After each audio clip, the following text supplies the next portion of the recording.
किशोर किशोरी सशक्तिकरण प्रशिक्षण मेला मैदान सभी को मोटिवेशन प्रदान करते हुए असुरक्षा का भाव दिलो दिमाग से निकाल दें। इसलिए हमें सकारात्मक सोच के साथ में इस डिजिटल क्रांति के साथ में हमें जुड़े रहना है और ऐसे ऐसे अभिलेख या ऐसे ऐसे हमें लेखनी में, कविता में, निबंध में या समाज को हम कुछ दिखाने में, समझाने में, क्योंकि हम शिक्षक हैं, कुछ ऐसा बेहतरीन काम करें और ऐसा हम इंस्टाग्राम पे, यूट्यूब पे, सोशल मीडिया पे काम करें ताकि लोग हमसे प्रेरणा लें। हम जब काम करते हैं, शिक्षक जब कोई काम करता है और उसका कहीं समाज में यदि नेगेटिव प्रभाव जाता है, दुष्प्रभाव जाता है, जब शिक्षक कहते हैं ना, एक इंजीनियर यदि गलती करता है तो वो उसकी फाइल में सारी की सारी दफा हो जाती है। डॉक्टर गलती करता है तो उसकी गलतियां कब्र में दफना दी जाती है। लेकिन एक शिक्षक गलती करता है तो सारा ये जहाँ है पूरी दुनिया, वो दुनिया डूब जाती है, भस्म हो जाती है, नष्ट हो जाती है। इसका मतलब हमारे ऊपर तो जिम्मेवारियां बहुत है और उस जिम्मेवारियों से हम मुकर नहीं सकते। अभी कोरोना काल का समय बताया, उसमें इमरजेंसी में शिक्षक को काम करना पड़ा, तो शिक्षक को काम करना पड़ा तो शिक्षक ने अपनी जान नहीं बचाई, लाखों युवाओं की, लाखों वृद्ध माता पिताओं की और इकलौते बेटे बेटियों की उनकी जान बचाई। भले ही अपना जीवन हमने दांव पर लगा दिया, लेकिन हम हैं तो फिर क्या गम है। ये बात चरितार्थ करके दिखाई इन शिक्षकों ने,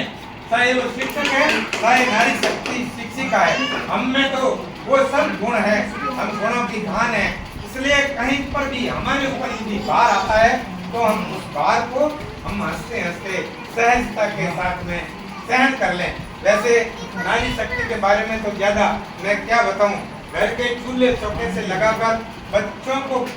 उनकी परवरिश करना, बूढ़े माता पिता की परवरिश करना, घर आंगन की साफ सफाई रखना, अच्छे संस्कार और उस संस्कृति, उस रीति रिवाज, उस पहनावे, उस वेशभूषा भाषा के साथ में तालमेल बिठाते हुए वास्तव में आप उस समाज को इतना आदर्श बनाए रखती है। ये सब कलाकारी आपकी है, आप में वो संस्कार हैं। और मैं तो ये कहता हूँ, राजस्थान में कहते हैं गड़े जेड़ी ठीकरी और माँ जेड़ी दीकरी। आपकी माता के ऐसे संस्कार है,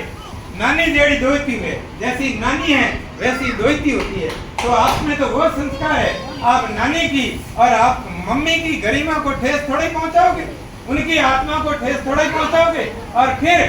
एक शिक्षक और शिक्षिका का भार, आपको पढ़ाने का भार, और वास्तव में एक आदरणीय पूजा जाने वाला हमारा आज का जो ये शिक्षक है, न जाने बस्ते से भारी विद्यार्थी है या वो उस स्थान से भारी विद्यालय है। मैं तो ये समझता हूँ तन से मन से हर तरह से यदि बोझिल है तो हमारा ये शिक्षक है, और उसमें भी ये शिक्षिका है, क्योंकि आदमी तो श्रीमान मोटाराम जी पवार काम करके कोई भी अपना उद्बोधन देते हुए करवा लेगा, यात्रा में भी कोई सहयोग कर लेगा। बहुत ही योग्य शिक्षक यदि कोई श्रीमान मोटाराम जी पवार ज्यादा मैं तो नहीं कहूँगा, आप सारगर्भित बात बताते हुए इसलिए ये हमेशा किशोर किशोरी सशक्तिकरण भैया थोड़ा गाड़ी रोकना, हम भी प्रशिक्षण में न जाने आप श्रीमान कौन से हादसों के शिकार मोटाराम जी पवार रोजाना का जब अखबार प्रशिक्षण लेते रोजाना की फोन पर सोशल मीडिया पर खबरें देखते हैं, एवं वापस हमेशा पहली जो खबर प्रशिक्षण होती है में वो प्राप्त अपराध की होती है। ज्ञान को खबर होती है संभागियों को सुनाते हुए श्रीमान मोटाराम जी पवार भरमार लगी रहती है। चारों तरफ का जब वातावरण देखते हैं तो जैसे हमारे किसान कंटीली तार से फसल की सुरक्षा के लिए जैसे कंटीली तार लगी हुई है, ऐसे हमारे आगे बढ़ने के लिए चारों तरफ ये इस तरह से अत्याचारों की कंटीली तार लगी हुई है, जहाँ हम अपने आप को असुरक्षा का और एक भय का माहौल उसमें हम जीना हमारी मजबूरी हो जाता है। फिर भी हम तो अडिग हैं, फिर भी हम तो बिल्कुल धरातल पर डटे इस तरह से गोलमाल जवाब दें ताकि वो हमारी कमी को आगे कहीं न कहीं इंगित नहीं करे, कहीं न कहीं नहीं दर्शाए। इसलिए हमारे पास में कई तरह के ऐसे मतलब बचाव के भी तरीके हैं। हो सकता है आपके सामने